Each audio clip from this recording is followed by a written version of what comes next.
Hi, I'm geologist Jerry Burgosh from Jurassic Sands, and welcome to our video on how much sand do you need for your sand tray.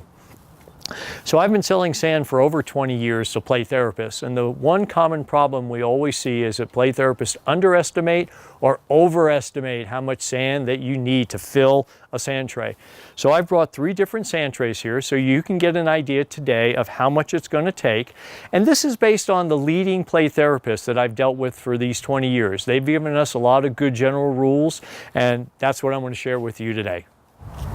So I want to start by demonstrating on these 3 sand trays. This one is a regulation size tray. This one I got from a big box store. And then the one over here is a desktop unit. Now before I start pouring the sand in, what I want to emphasize is getting the right amount of sand. If you have too little sand in your sand tray, then the client is going to get frustrated because they can't build the scene that they want to build. Or if you put too much sand in here, then you have even a bigger problem because there's going to be spillage, and then at the end of every client session, you're going to have a cleanup that you're not going to want to have to do. Okay, so we're going to first start by reviewing the standard size sand tray. Just as a reminder, the inside dimension is 29.5 inches by 19.5 inches by 3 inches deep. That's what a standard size sand tray is. Now in something like this, as we've learned from all of the leading play therapists, the protocol is to put 50 pounds in here, and that's what I'm going to add right now. We're going to fill this with 50 pounds. This particular sand is the sparkly white stardust. And this is an easy one to remember because if you have the regulation size tray, 50 pounds is all you have to remember. That's how much sand that you need for the regulation size tray. And what's important is that will then fill this to the halfway mark. So that's an easy one. Regulation size sand tray takes 50 pounds. Okay, now we're going to go on to this one. This is a container that works out great if you're on a budget. I got it at a big box store. It was less than $5. It's great. It comes with a lid. It has handles. And this particular one, I'm just going to give you an idea of the measurement. It's 14 inches wide and almost 2 feet in depth. Now in length. But this one's a lot deeper. This is 6 inches. And on this one, I have a 25-pound bag of sand here. So let me pour that in here so that you can get an idea. This is 25 pounds of original Jurassic. Now, you remember what I said before?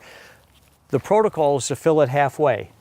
That is only when you have a tray that's 3 inches deep.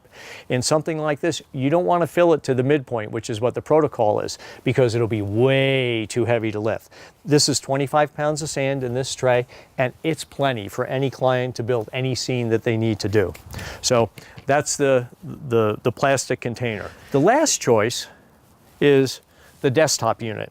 Now the desktop unit, certainly not everybody's going to need it, but we're going to put it out here because some people do use it. It's about the size of a sheet of paper. It's actually a little bit bigger. And in this particular one, I've got a bag of some garnet sand. Now this is right between 1 quart and a half gallon of sand. And this is handy because if you do have one of these desktop sizes, then all you have to do is remember to specify that, yep, you need a quart or you need a half gallon. And so these are great because they're easily portable and they hold a much smaller amount of sand, but they're still big enough to achieve what you need to get done. So in conclusion, I just want to emphasize it's really easy for you to remember. If you're using one of the regulation size sand trays, the only number that you have to remember is that you need 50 pounds of sand. That'll fill it to the midpoint, which is what is the protocol recommended amount. If you do decide to use one of the alternative trays, just go ahead, get your length and your width, and go on and use the sand calculator because that'll tell you exactly how much sand will be required for each one of the different dimensions. So we appreciate you tuning in. We especially appreciate the work that you do with your clients and the value that you bring. And this is geologist Jerry Burgosh.